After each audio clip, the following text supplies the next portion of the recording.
Britain రాజకుటుంబంలో sex కుంభకోణం ప్రకంపనలు సృష్టిస్తుంది. ఏకంగా తన తమ్ముడు ఆండ్రూను రాజకుటుంబం నుంచి గెంటేశారు బ్రిటన్ రాజు చార్లెస్.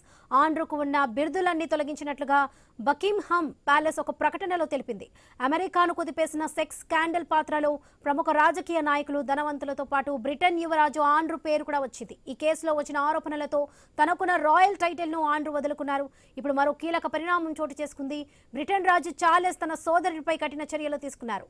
ఆండ్రూకు ఉన్న బిరుదులన్నింటినీ తొలగించడంతో పాటు ఆయన బలవంతంగా ఇంటి నుంచి పంపించేశారు.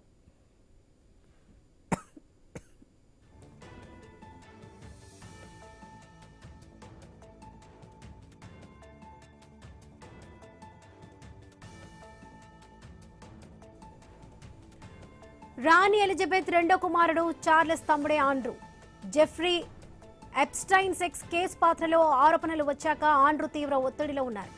రాయల్ టైటిల్, బ్యాక్ యాక్ట్ ను సైతం వదులుకున్నారు. ఈ క్రమంలోనే ప్రిన్స్ ఆండ్రూకు ఉన్న అన్ని రాజ బిరుదులు, గౌరవాలు, అధికారాలను రాజు చార్లెస్ తొలగించారని బకింగ్హామ్ ప్యాలెస్ పేర్కొంది. ప్రస్తుతం లీజ్ కు తీసుకుని ఉంటున్న లండన్లోని విండర్స్ ఎస్టేట్ ను కూడా ఖాళీ చేయాలని అధికారిక నోటీసులు పంపారు. దీంతో ఆండ్రూ తూర్పు ఇంగ్లాండ్లోని శాండ్రింగ్ హోమ్ ప్రైవేట్ ఎస్టేట్ లోకి మారబోతున్నారు. తనపై వచ్చిన ఆరోపణలను ఆండ్రూ పలుమార్లు తిరస్కరించిన విషయాన్ని కూడా ప్రస్తావించిన కీలక చర్యలు అనివార్యమని రాజు భావిస్తున్నట్లుగా చర్చ జరుగుతుంది.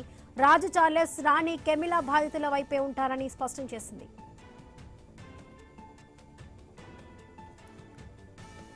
ఎప్స్టైన్ సెక్స్ కుంభకోణం అగ్రరాజ్యాన్ని కుదిపేసింది. అమెరికాకు చెందిన బాధితురాలు ప్రిన్స్ ఆండ్రూపై లైంగిక ఆరోపణలు చేసింది. 17 ఏళ్ల వయసులో యువరాజు తనపై 3 సార్లు లైంగిక దాడి చేశాడని ఆరోపించింది. ఈ ఆరోపణలను ఆండ్రూ తిరస్కరిస్తూ వచ్చారు. ఇటీవల బాధితురాలు రాసిన నో బాడీస్ గర్ల్ అనే పుస్తకం విడుదలతో ఆండ్రూ పేరు మరోసారి చర్చకు వచ్చింది. ఆ తర్వాత పరిణామాలు మారిపోయాయి.